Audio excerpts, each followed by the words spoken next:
L.M. Wild once stated, "When we honor the earth, we honor ourselves." Today I will be giving a lecture about why we should switch from traditional burial and traditional cremation to eco-friendlier ways of disposition. So people think there are only two ways of disposition, and that is cremation and traditional burial, but that is not true. So there are actually eco-friendlier ways, such as aquamation, which is also known as water cremation, or alkaline hydrolysis, and there's also green burials. So green burials, they are defined to be conserve natural resources, limit carbon emissions, protect employee health, and preserve natural environment, as stated by Herbert College. So my goal is to educate, persuade society why these eco-friendly ways of disposition are better for the environment and consumers and employees. How? By giving this presentation, and we're going to talk about how these different ways of disposition are eco-friendly. We're going to compare, we're going to contrast, and we're going to talk about the costs and the benefits. So, what is the difference between regular disposition and eco-friendly disposition? So here we have embalming. So embalming does pose risks to embalmers, such as if certain chemicals accidentally mix, it can create like a gas.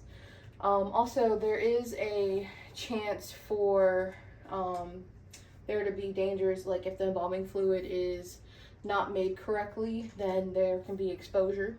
So, and in which in funeral homes, they do test the embalming fluids before they do use them, so that the exposure doesn't happen and hurt others, especially when it comes to embalmers who are pregnant. So, and we have, let's see, so traditional burials is defined to be a method of final disposition that includes placing the deceased person in the ground, usually in a cemetery.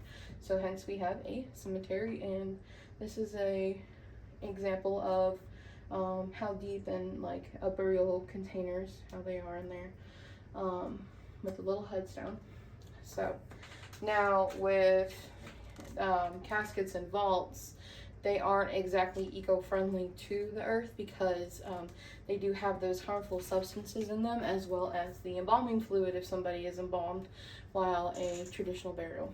So now with green burials, it is said to be a type of burial that aims to minimize its environmental impact and conserve natural resources, and that is said by the Green Burial Council. So what is a green burial? A green burial does not involve any kind of harmful chemicals. It is said to be all natural, so they can be wrapped in a cotton shroud, which they're basically put in a biodegradable container, or wrap for that matter. So yes, there is no embalming. And in the state of North Carolina, you do have to have a designated area to where you are buried and laid to rest in the state of North Carolina in order to have a green burial. And there is, I believe, one funeral home that does green burials, and I believe they're in Greenville or Greensboro. So, all right. So we are going to talk about flame cremation and aquamation. So flame cremation is said to be the process that uses heat and flame to reduce a body to bone fragments and ashes. So here are some bone fragments that are left in the crematory. So a crematory is heated to about 1,400 degrees Fahrenheit or 1,800, which is really high, and that can have some carbon emissions, and it can take up a lot of energy and a lot of fossil fuels. So that's not really good for the earth. And also it doesn't quite do the job correctly. So like you see these bone fragments, we can't just stick those in an urn. So they have to be reduced to a fine powder, in which takes more energy and is, lack for a better word, a bone grinder. So And then here's some urns, of course, and what it would look like inside a crematory. Inside of it, it's like a brick chamber. So, and those bricks are actually pretty expensive as well, especially if they're chipped. I actually talked to one of my crematory operators that I'm friends with, and he explained to me the whole process of if the crematory were to get damaged and how expensive that is compared to an aquamation chamber. So, and here's just a representation of what the cremains looks like for fire cremation and water cremation. It's said to be that you get a little bit more out of aquamation than you would fire cremation. So, and it's more efficient. So aquamation is also known as alkaline hydrolysis or water cremation. It is a process whereby chemical bonds are broken by the insertion of water between atoms in the bond. So the temperature for alkaline hydrolysis is 140 degrees Fahrenheit. That does not nearly use as much resources as flame cremation does. And I mean, everybody's oven can get to 140 degrees Fahrenheit. So it's also known as a gentler process as well. And it's a good alternative to flame cremation. And so basically what happens is the body is put into the chamber with the water and the alkaline and sodium, and it is heated to 140 degrees Fahrenheit, and then it breaks down all the tissues. So, and I think it's very impressive. And then you dry out the cremains and put them in an urn if wanted. Okay, so next we're going to talk about prices, the costs, which it can be very high. So prices for caskets and outer containers as well. So this is a burial vault in which they are kind of pricey because they're made out of cement most of the time. So caskets can range from $2,000 to $10,000 depending on the material or the make and model, kind of like a car for that more of a good example. Same thing with caskets. So yeah, caskets are very expensive. And vaults can range from $900 to $7,000 depending on the make, the model.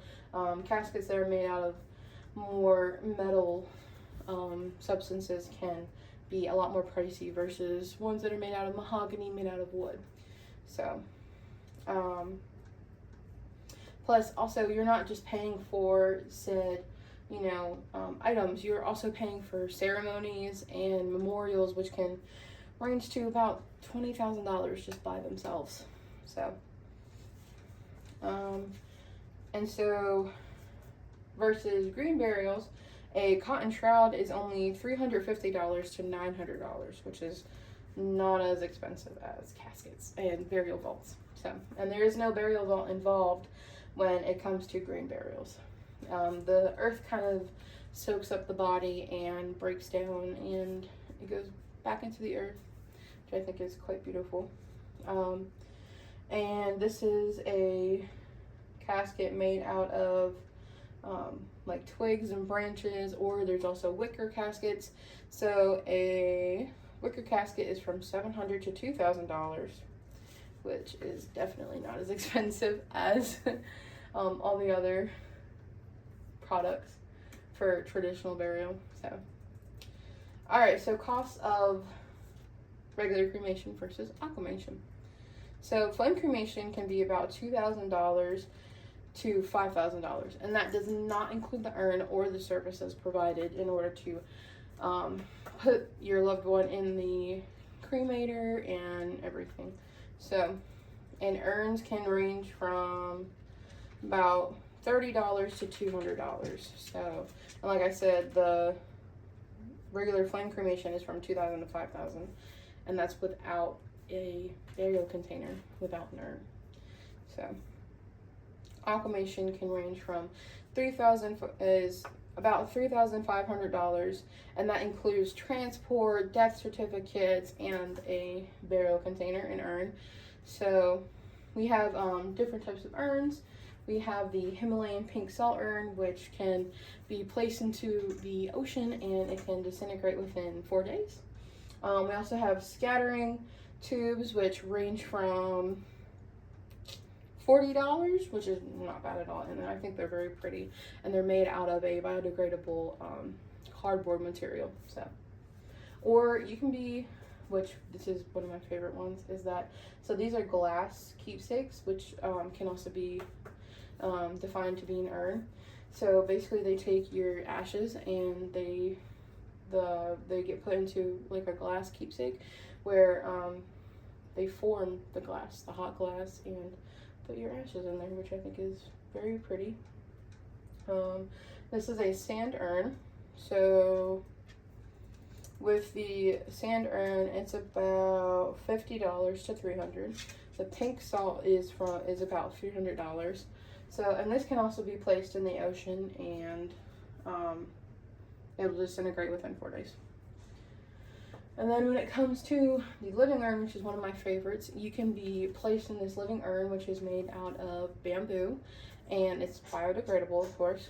And you're placed in there with wood chips, soil mix, and your cremains or ashes. And you can be made into a tree, a shrub, a bush, or flowers for that matter. And I think that's quite beautiful. So, and that is it. So, in conclusion, I believe that this is a better way of disposition, not only for the funeral service industry workers, but also for our consumers and families, and also for the earth, because we do only get one earth, so, and we all live on this earth. So, the funeral industry is changing every day for better or worse, and I believe this is for the better.